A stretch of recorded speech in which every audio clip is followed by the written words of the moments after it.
1 साल पहले मैं लाहौर की एक लड़की से सोशल मीडिया पर मेरी बात होने लगी। वो बहुत ही ज़्यादा तन्हा और दुखी थी क्योंकि वो जिससे मोहब्बत करती थी वो उसको धोखा देकर किसी और का हो चुका था। शायद इस वक्त से किसी के सहारे की ज़रूरत थी, इसलिए वो मुझसे अपना दुख दर्द शेयर करने लगी।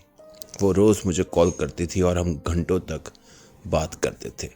मैं कोशिश करता था कि वो मेरी बातों से खुश रहा करे और ऐसा ही हुआ और वो मेरे साथ बहुत खुश रहने लगी। वक्त गुजरता गया, उससे मेरी आदत और मुझसे मोहब्बत हो गई थी। फिर हमने एक दूसरे से मिलने का फ़ैसला किया। वो मुझसे मिलने के लिए लाहौर से कराची आ गई। कराची में हमने एक साथ बहुत अच्छा वक्त गुजारा और फिर 2 दिन बाद वो वापस लाहौर चली गई। उसके वापस चले जाने के बाद हम दोनों में लड़ाइयाँ शुरू हो गईं। लड़ाइयों की वजह इसका गुजरा हुआ कल था, क्योंकि उसे लगता था कि मैं भी ऐसा ही इंसान हूँ जिसे इसने धोखा दिया था। मैंने उसे बहुत समझाने की कोशिश की कि हर कोई एक जैसा नहीं होता, लेकिन वो मेरी बात मानने को तैयार ही नहीं थी और वो मुझे हर बात पर यही ताने देती थी कि तुम भी इस जैसे ही हो। मुझे इसके ये अल्फाज बहुत तकलीफ़ देते थे, लेकिन ये मैं बर्दाश्त कर जाता था क्योंकि मुझे इससे बेपनाह मोहब्बत थी। हमारा दिन ब दिन ताल्लुक़ ख़राब होता जा रहा था। मेरे मसरूफ़ होने पर वो मुझसे लड़ाई किया करती थी। शायद इसको लगने लगा था कि मैं किसी और को टाइम देता हूँ, लेकिन मेरा अल्लाह जानता है कि मैं सच में मसरूफ़ हुआ करता था, क्योंकि मैं एक प्राइवेट कंपनी में नौकरी करता था और अब मर्द को अपने घर चलाने के लिए काम करना पड़ता है।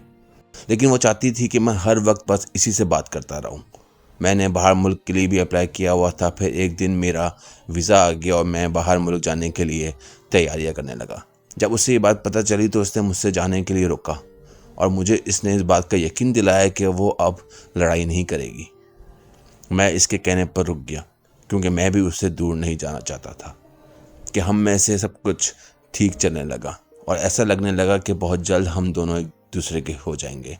लेकिन कुछ दिनों बाद वो मुझसे इस बात पर लड़ाई करने लगी कि इस दफ़ा भी इसकी लड़ाई की वजह फिर से इसका गुजरा हुआ कल था और वो उस लड़के से फ़ोन पर राब्ते में थी जिसे इसने धोखा दिया था।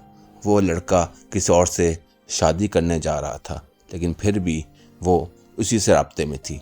जब ये सब कुछ मुझे पता चला तो मैंने उससे कुछ नहीं कहा, क्योंकि मैं भी 4 साल पहले ऐसे ही वक्त से गुज़र चुका हूँ। इसलिए मैंने उससे कोई सवाल नहीं किया और बस खामोश रहा।